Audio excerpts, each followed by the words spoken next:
Heads. We all have one. But some people's heads are more prone to injury than others, like mine. My skull has endured a lot of hard knocks from an early age. I've already told you the story of how my brother tenderized my head with a brick, but there's plenty more stories where that came from. One day when I was 6 years old, I was on the playground swing set like I was every day at recess.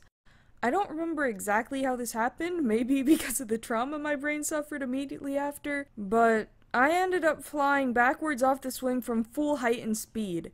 An important detail is that our playground consisted of an area of wood chips with all the equipment on top of those wood chips. To keep the chips in place, the school put a plastic border all around them and nailed it down. But they nailed it down poorly, so these giant nails were sticking out at all sorts of angles. In comes me, sailing full speed through the air, and just my luck, the back of my head smashed into a nail sticking out about 2 inches. My first grade teacher came running over, stood me up, and brushed off all the wood chips, but when I asked to go to the nurse, she said no and that it wasn't a big deal. But clearly it was, because I passed out! Recess ended like 2 minutes later and we went back to the classroom. I specifically remember we were doing a worksheet about how to correctly write W's, and I just slumped over cold on top of it. Apparently nobody noticed for a while, but like 20 minutes later I woke up to the entire class surrounding me calling my name while my teacher shook me. But even after that, she said I couldn't go to the nurse because the school day was almost over. She didn't tell my mom, didn't report it to the school, nothing. I guess she was worried about liability because a little kid got a head injury resulting in unconsciousness while under her watch. For the next incident, I'm going to skip ahead past all the times I caught a dodgeball with my face in gym class and jumped straight to freshman year of high school, when I got into the volleyball team. We had a pre-season game with another school, but freshmen weren't allowed to play. Instead, while the teams were warming up, they had us collecting all the balls for everyone and bringing them back. Which meant that all the freshmen had to run on the court while everyone else is rocketing volleyballs all over the place and try to dodge them and collect them all. And if you think that sounds like a disaster in the making, you'd be right! Congratulations! I was trying to avoid all these balls flying everywhere when one girl spiked a ball and it hit me in the head full force.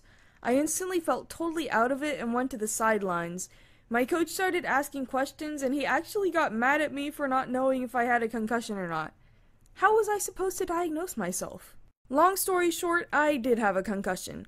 I ended up having to sit out for half the season while my brain pulled itself out of a confused daze. So there you have it, all the major injuries I've suffered to the head. I had to cut out a few smaller ones for the sake of this video's length, but with my skull being a trauma magnet, I'm sure there will be a part 2 anytime now. Okay, end card time. It's been a while since I made one of these, probably because it's been a while since I made a real video, and for that I'm sorry. I've been really busy. I'm going to university in the fall, so I've been running around to camps and dorm shopping and all this stuff, but once I get settled in my dorm, I should be able to be making videos more regularly like I used to. But anyway, I just wanted to quickly thank everyone who was in this map. You should check them out. Their links will be in the description, and I'm so proud of them. I'm so happy with how this map came out, and I'm excited to host one in the future. So yeah, if you enjoyed, definitely don't subscribe, don't like, and don't come back for any more videos in the future. See you soon.